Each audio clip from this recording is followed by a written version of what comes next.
রাগে আগুন, ব্যাটে ঝড় আর রানের পাহাড়। টিম ইন্ডিয়া এমন এক ম্যাচ খেলল যা শুধু জয় নয়, ইতিহাস হয়ে থাকবে বহুদিন।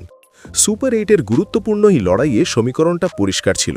শুধু জিতলেই হবে না, জিততে হবে বড় ব্যবধানে। আগের ম্যাচে আফ্রিকার কাছে হারের পর সমালোচনা, প্রশ্ন আর সেমিফাইনালে ওঠা নিয়ে অনিশ্চয়তা দলকে ঘিরে ধরেছিল। কিন্তু বড় দল চাপে পড়লে কিভাবে জবাব দেয়, সেটাই এই ম্যাচে দেখিয়ে দিল ভারত। টসের পর থেকেই বোঝা যাচ্ছিল ভারতীয় ব্যাটসম্যানদের মানসিকতা আলাদা। শুরু থেকেই আক্রমণ, কোনো রাগঢাক নয়, কোনো ধীর গতি নয়।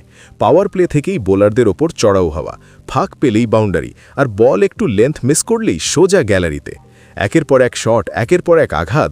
জিম্বাবুয়ের বোলাররা বুঝে ওঠার আগেই ম্যাচ তাদের হাতের বাইরে চলে যায়।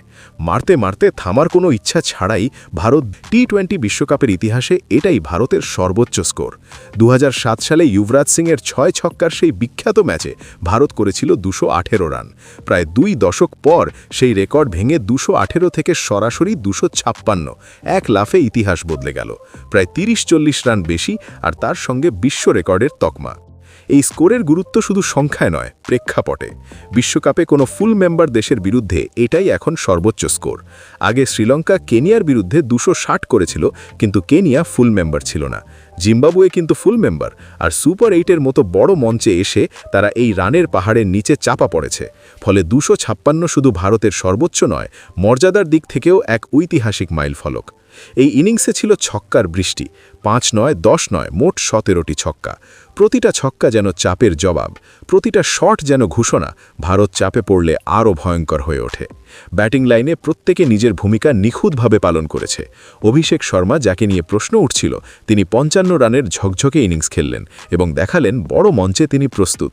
হার্দিক পান্ডিয়ার নিচে নেমে অপরাজিত 50 করে ইনিংসকে বিস্ফোরক সমাপ্তি দিলেন।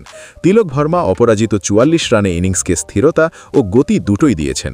ঈশান করেছেন 38 রান, শুরুতেই রানের চাকা ঘুরিয়ে দিয়েছেন। অধিনায়কের ব্যাট থেকেও এসেছে গুরুত্বপূর্ণ 33 রান। কেউ একা ম্যাচ জেতায়নি, পুরো ব্যাটিং ইউনিট একসঙ্গে ঝড় তুলেছে, আর তার ফল 256 রানের বিশাল সংগ্রহ। এরপর জিম্বাবুয়ে ব্যাট করতে নেমে চেষ্টা করেছে। তাদের ব্যাটসম্যানরা কিছু ভালো শট খেলেছে, ভারতীয় বোলাররাও রান খেয়েছেন, কিন্তু 256 রান তাড়া করা শুধু সাহসের ব্যাপার নয়, সেটা সামর্থ্য, ধারাবাহিকতা আর নিখুঁত পরিকল্পনার ব্যাপার। শুরুতেই প্রয়োজন ছিল বিস্ফোরক গতি, মাঝখানে স্থিরতা, শেষে ফিনিশিং। এই পুরো সমীকরণ মেলানো সহজ নয়। জিম্বাবুয়ে লড়াই করেছে, কিন্তু যে উচ্চতায় ভারত তাদের পৌঁছে দিয়েছিল, সেখানে পৌঁছানো বাস্তবে সম্ভব হয়নি।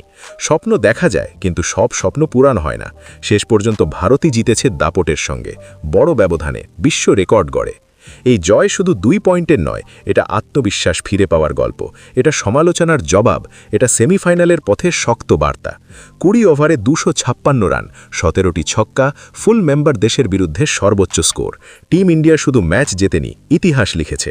এখন সামনে আরও বড় চ্যালেঞ্জ, কিন্তু এই আগুনি পারফরম্যান্স দেখিয়ে ভারত স্পষ্ট করে দিয়েছে তারা এসেছে ট্রফি জিততে, আর থামার কোনো ইচ্ছে তাদের